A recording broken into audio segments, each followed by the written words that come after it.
Bharat Qatar बने रणनीतिक साझेदार। इस विषय पर बात करने के लिए दो खास मेहमान इस वक्त हमारे साथ मौजूद हैं। अशोक सज्जनहार जी, जो कि पूर्व वरिष्ठ राजनयिक हैं, डॉक्टर चरण सिंह, अर्थशास्त्री एवं सीईओ ई ग्रो के। आप दोनों का बहुत स्वागत है। मिस्टर सज्जनहार, शुरुआत आपसे, क्योंकि भारत और कतर अगर रणनीतिक साझेदार बनने के वे सहमति जताते हैं और बन गए हैं, ये उन्होंने समझौता किया है, इसके मायने क्या है? दोस्ती और रणनीतिक दोस्ती, इसमें अंतर? जी देखिए, इसके एक तो जैसे आप बता रहे थे तरीन, जो अब ये बहुत और ज्यादा व्यापकता हो जाएगी। जो हमारे दोनों देशों का सहयोग है, पहले से ही है सहयोग। हम देख रहे हैं जो कितने हमारे वहां पर, आपने ये भी बताया, जो करीब 8,30,000 लोग हमारे वहां पर रहते हैं। उनकी पॉपुलेशन ही केवल 30 है, तो करीब 27% हमारे भारतीय प्रवासी हैं जो वहां पर रहते हैं। तो हमारा सहयोग इसमें हो, एलपीजी को हम इंपोर्ट करते हो, एलएनजी को हम आयात करते हो, इन सब क्षेत्रों में बहुत है। परंतु अब इसको हम आगे कैसे ले जाएं, तो उसके लिए हमारी ये जो है सामरिक साझेदारी इसमें बहुत काम आएगी। एक सुरक्षा, डिफेंस। दूसरा जो सबसे महत्वपूर्ण बात आजकल निकल कर आ रही है वो है टेक्नोलॉजी पर, फिनटेक पर, स्टार्टअप्स पर, एआई पर, क्योंकि इसमें ये बहुत ही ज्यादा हम देख रहे हैं जो प्रोग्रेस हो रहा है, डेवलपमेंट हो रहा है। और कतर भी ये देखता है, जो उसके और जो पड़ोसी देश हैं, यूएई है, सऊदी अरेबिया है, उन्होंने तो ये निर्णय किया है जो फॉसिल फ्यूल अब आखिर तक तो चलेंगे नहीं, ये तो खत्म हो जाएंगे। तो हमको रिन्यूएबल में जाना है, हमको टेक्नोलॉजी में जाना है। और उन्होंने देखा भारत ने इसकी तरफ बहुत तरक्की की है, बहुत इसके तरफ हमने प्रोग्रेस किया है, तो वो भारत के साथ मिलना चाहता है। और भारत भी ये देखता है जो इसका कतर का वहां पर उस क्षेत्र में, पश्चिम एशिया के क्षेत्र में उनका जो प्रोफाइल है, क्लाउड है, इन्फ्लुएंस है, वो बहुत बढ़ता जा रहा है। तो दोनों के लिए ये विन विन सिचुएशन होगा अपने संबंधों को और आगे ले जाने के लिए और नई ऊंचाइयों तक पहुंचने के लिए। बिल्कुल। डॉक्टर सिंह, आपको लगता है कि अगर हम व्यापारिक नजरिए से इस बात को समझने की कोशिश करें कि मौजूदा कतर के अमीर साहब का जो दौरा है हिंदुस्तान में, ये बेहद महत्वपूर्ण होने जा रहा है, क्योंकि भारत की ऊर्जा ज़रूरतों के लिहाज से ही कतर बहुत महत्वपूर्ण नहीं है, क्योंकि सबसे ज़्यादा हम एलएनजी वहाँ से लेते हैं, बल्कि अन्य क्षेत्रों में भी अब हम सहयोग को तेज़ी से आगे बढ़ा रहे हैं। ट्रेड और इन्वेस्टमेंट के लिहाज से क्या नई संभावनाएं खुलती देख रहे हैं आप? बिल्कुल। अब देखिए, कतार के साथ हम लोगों ने जो समझौता अभी किया है, अवॉइडेंस ऑफ डबल टैक्सेशन और prevention of fiscal avoidance of income tax, उससे साफ नज़र आ रहा है कि सिर्फ दोस्ती नहीं, अभी बिल्कुल स्ट्रैटेजिक बनता जा रहा है। और उस स्ट्रैटेजिक रिलेशनशिप में जिस तरीके की बातें हो रही हैं, जैसे अभी अभी कहा गया कि 8,30,000 लोग हमारे वहाँ रहते हैं, तो इसका मतलब रेमिटेंसेस भी आती हैं।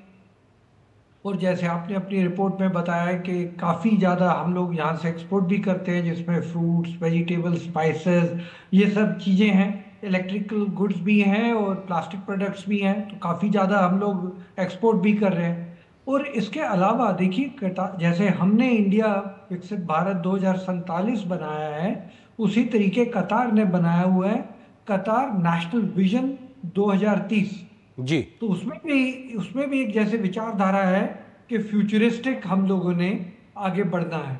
इसके साथ साथ कतार के लिए हम थर्ड लार्जेस्ट ट्रेडर हैं, थर्ड लार्जेस्ट पार्टनर हैं उनके ग्रोथ में, वो भी एक बहुत बड़ी बात है। जैसे हमारे यहाँ पर वैसे ही कतार फाइनेंशियल सेंटर भी है और कतार साइंस एंड टेक्नोलॉजी पार्क भी है। और सबसे बड़ी बात जो मुझे बहुत अच्छी लगी वो थी, जैसे कतार नेशनल बैंक का हमारे नेशनल एनपीसीआई के साथ समझौता भी है। तो हमारे जो टेक्नोलॉजी डेवलपमेंट है, यूपीआई है, वो क्यूआर कोड्स हैं, ये सारे वहाँ पर यूज होंगे।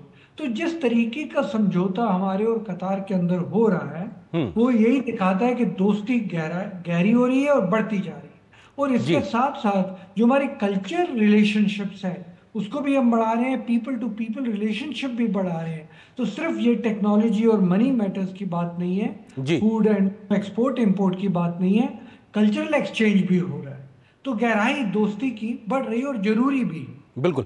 मिस्टर सज्जनार जी, क्योंकि एक बहुत बड़ा मसला था, हमने देखा था बीते वर्ष जो पूर्व नौसैनिक जिनको कतर में फांसी की एक सज़ा हुई थी, उसके बाद में रणनीतिक कोशिशें की गई, राजनीतिक तौर पे कूटनीतिक प्रयास हुए, उसके बाद हमने उनकी वापसी भी देखी है। आपको लगता है कि वो सब कोशिशें या जो एक तरीके से प्रयास हुए थे और अभी जो रणनीतिक समझौता हुआ है, किस प्रकार से दोनों देशों की आपसी समझ को बेहतर कर रहा है, और ये जो समझ है यहां से अब किस तरह से आगे बढ़ती नजर आएगी आपसी व्यापार को लेकर, आपसी रिश्तों को लेकर, और सिर्फ क्षेत्रीय नहीं बल्कि वैश्विक मसलों पर भी आपसी समझ को बढ़ाने को लेकर?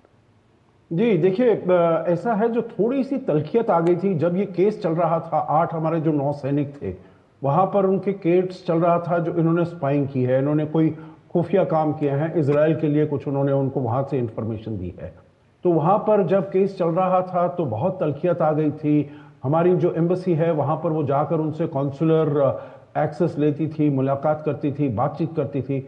और फिर जब उन्होंने वहां के जो न्यायालय हैं उन्होंने 8 को फांसी की सजा सुना दी, तो इससे तो बहुत द्विपक्षीय रिश्तों को, संबंधों को बहुत सदमा लगा।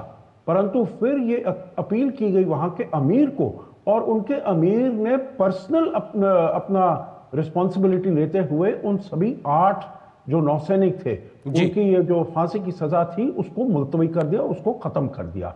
तो इससे दोनों देशों के बीच के जो कॉन्फिडेंस लेवल है और जो ट्रस्ट है, जो फेथ है, जो ये हमारे अच्छे अभिन्न मित्र हैं, हमारा जो हित है, हमारे इंटरेस्ट है, आपको साथ में रखते हैं। तो इसीलिए अब इसी को करने के लिए प्रधानमंत्री उनका शुक्रिया अदा करने के लिए, अमीर का शुक्रिया अदा करने के लिए पिछले साल फरवरी में तुरंत जब ये डिसीजन आया उसके बाद वो वहां पर गए थे। तो हमारे संबंध जो है अब इसको एक नया रूपरेखा देने के लिए जब वहां के अमीर यहां पर आए हैं तो बहुत ही यूनिक, क्योंकि वो ज्यादा विश्व नेताओं के लिए एयरपोर्ट नहीं जाते उनको रिसीव करने के लिए, क्योंकि एक बहुत ही महत्वपूर्ण कदम, सिंबॉलिक, परंतु इसका बहुत ही महत्व है, जो कि कतार में और पूरे विश्व में लोगों ने ये देखा होगा। जो जैसे हम प्रधानमंत्री जाते हैं एयरपोर्ट, जब अमेरिका के राष्ट्रपति आए या फिर जब यूएई के सऊदी अरेबिया के क्राउन प्रिंस आए थे, यूएई के प्रेसिडेंट आए थे, तो उसी श्रेणी में इन्होंने इनको लाकर खड़ा किया है। दूसरी बात जो आप पूछ रहे थे, भौगोलिक विश्व स्तर पर, देखिए वहां पर कतर, दोहा बहुत ही महत्वपूर्ण रोल अदा करता है। जब वहां पर जब तालिबान को से बातचीत हो रही थी अमेरिका की, तो सारा वो दोहा में बातचीत हुई, अमेरिका और तालिबान वहां पर आए, वहां पर तालिबान का दफ्तर भी है। अभी भी जब गाजा में हमास की और इजराइल में वहां पर शांति की वार्ता हो रही थी, वो भी कतार, इजिप्ट और अमेरिका ने किया। तो मतलब कतार का बहुत बड़ा रोल है वहां पर शांति स्थापित करने के लिए। देश छोटा है, 3 मिलियन आबादी है, इकोनॉमी भी इतनी बड़ी नहीं है, परंतु अपने जितना उसका वो होना चाहिए, भार होना चाहिए, उससे कहीं ऊपर वो अपना जिसे कहते हैं जो पंच करता है, मच अबव इट्स वेट। तो उसमें उसका रोल वहां पर उस क्षेत्र में जिसमें हमारा बहुत ही ज्यादा महत्वपूर्ण सहयोग है, आपने अपनी रिपोर्ट में दिखाया, जो कहते हैं हमारे 80-90 लाख वहां पर लोग रहते हैं, 8-9 मिलियन, और कितना हमारे पास निवेश आता है, कितना व्यापार आता है और कितना ऊर्जा आती है जी। तो इन सब से ये क्षेत्र बहुत महत्वपूर्ण है और उसमें कतर एक बहुत ही अहम भागीदार दोस्त के तरीके से भूमिका निभा रहा है। डॉक्टर सिंह, ये अगर हम महज कतर के लिहाज से बात करें या फिर हम खाड़ी देशों के लिहाज से बात करें, भारत के व्यापारिक रिश्तों के लिहाज से बीते एक दशक में क्या कुछ बदला है, और अभी यहां से हम क्या एक नई संभावनाएं देख सकते हैं, किन सेक्टर्स में ज्यादा ग्रोथ होती देख सकते हैं, कौन कौन से सेक्टर्स इसमें आप आइडेंटिफाई करते देख रहे हैं? इसमें कोई शक नहीं है कि खाड़ी के देशों में जो प्रधानमंत्री जी ने आईमिक की बात की थी, जो ईस्ट यूरोप कॉरिडोर बनेगा गल्फ कंट्रीज के साथ, खाड़ी के देशों के साथ, वो तो एक बहुत बड़ा हम लोग को यूरोप के साथ भी जोड़ेगा और गल्फ के साथ भी जोड़ेगा। उसमें ट्रांसपोर्टेशन और कम्युनिकेशन की बहुत बढ़ोतरी हुई, ये तो बहुत बड़ी बात है। और जो रेमिटेंसेस हैं उस पर भी काफ़ी ज़्यादा एडवांटेजेस होंगे, जो पोलिटिकल एडवांटेजेस हैं, सिक्योरिटी, डिफेंस, एनर्जी, ये सारी चीज़ें हमें हेल्प करेंगी। एक ट्रेडिंग पार्टनर के तौर पे पूरा जब आईमैक बन जाएगा, एक ट्रेडिंग पार्टनर के तौर पे बहुत हमें फ़ायदा होगा उसमें। और उसमें जो हमारे एक्सपोर्ट्स हैं उसमें काफ़ी पोटेंशियल तो टेक्सटाइल्स का भी है और मशीनरी का भी, इलेक्ट्रॉनिक गुड्स का भी है। फूड तो हम आपने देखा है कटार में, आपने जैसे बताया। एक चीज मैं और कहनी चाहूंगा, जी। आप एक चीज को अप्रिशिएट करेंगे कि जो हम लोगों का समझौते हो रहे हैं इस बार कटार के साथ, सीआईआई का और कटार बिजनेस एसोसिएशन का, हम्म। वो बहुत बड़ा इन्वेस्ट इंडिया इन्वेस्ट कटार में हो रहा है। और इंडिया के पास जो एडवांटेज है आर्टिफिशियल इंटेलिजेंस, इनोवेशन, स्टार्टअप का, उसका भी एडवांटेज अभी कटार हमारे साथ बातचीत करके कर रहे हैं। इन्हीं सब चीज़ों से जो गल्फ की कंट्रीज हैं उनका भी इसी तरीके मुझे लग रहा है एआई आर्टिफिशियल इंटेलिजेंस और जो बाकी की इनोवेशन स्टार्टअप, इन जी। सब का भी होने वाला एडवांटेज है। साथ में यूपीआई जो हमारा एकदम ट्रम्प कार्ड है टेक्नोलॉजी का, एकदम फ्रंटियर पे इंडिया की कंट्रीब्यूशन है, वो भी काफी गल्फ देशों में जी। उसका हमें फायदा डॉक्टर होगा। सिंह तो जल्दी से एक चीज आपसे समझना चाहते हैं कि जो डबल टैक्सेशन अवॉइडेंस का जो समझौता आज हुआ है, इसका फायदा भारत और भारत का जो बिजनेस कम्युनिटी है या आम लोग है उसको कैसे मिलेगा? देखिए, ये फायदा दोनों देशों को मिलेगा और इसमें बिजनेस का बहुत एडवांटेज ये हो जाता है कि अगर आपने वहां पर टैक्स दे रखा है तो आपको यहाँ पे आके टैक्स देने की जरूरत नहीं है। तो कुछ ही देश दुनिया में, कुछ ही जी। ऐसे देश होते हैं जिनके साथ डबल टैक्सेशन ट्रीटी साइन की जाती है। तो इसीलिए जब आपने कहा कि जी। अभी हमारी सिर्फ फ्रेंडशिप, नॉर्मल फ्रेंडशिप नहीं रही, अभी ये स्ट्रैटेजिक रिलेशनशिप बन गई। उसका कारण है कि अभी कतार और इंडिया में, और आपने काफी पहलू भी बताए, खास जी। करके वो नेवल ऑफिसर्स का, जी। जिसके बाद ट्रस्ट फैक्टर बहुत बढ़ बिल्कुल, गया। ट्रस्ट एक इन तरीके से दोनों बहुत देशों बड़ा। का। डॉक्टर मिस्टर सज्जनहार, जल्दी से आपसे समझना चाहेंगे कि खाड़ी देशों के लिहाज से बात की जाए, कतर के लिहाज से भी बात की जाए, तो इस पूरे इलाके में मिडिल ईस्ट के लिहाज से, गल्फ कंट्रीज के लिहाज से कितनी बड़ी एक पहल बीते एक दशक में आप देख रहे हैं जहां तक आज हम भारत का इन देशों से दोस्ती तक पहुंच पाए हैं? देखिए, मैं ये कहूंगा अरेन जी, पहले जब ये खाड़ी के देश भारत की तरफ देखते थे तो वो प्रिज्म होता था उनका इस्लाम का, उनका प्रिज्म होता था पाकिस्तान का, जो पाकिस्तान से हमारे संबंध जी। वो सब जो थी बेसिस थी। प्रधानमंत्री मोदी जब आए उन्होंने एकदम खत्म कर दिया है। अब ऐसा हो गया है, देखिए इससे आपको पता चलेगा, जो अगर यूएई में हमारे प्रधानमंत्री की यात्रा उससे पहले 30 साल तक नहीं हुई थी, 2015 से लेकर अब तक 10 साल में हमारे प्रधानमंत्री 7-8 बार जा चुके हैं। वहां के सभी जो देश हैं उन्होंने सबने अपने शीर्षतम अवार्ड्स, खिताब प्रधानमंत्री मोदी को दिए हैं। नेशनल अवार्ड जो भी हैं, Saudi Arabia, UAE, Bahrain, Kuwait, Egypt, सभी ने किया है।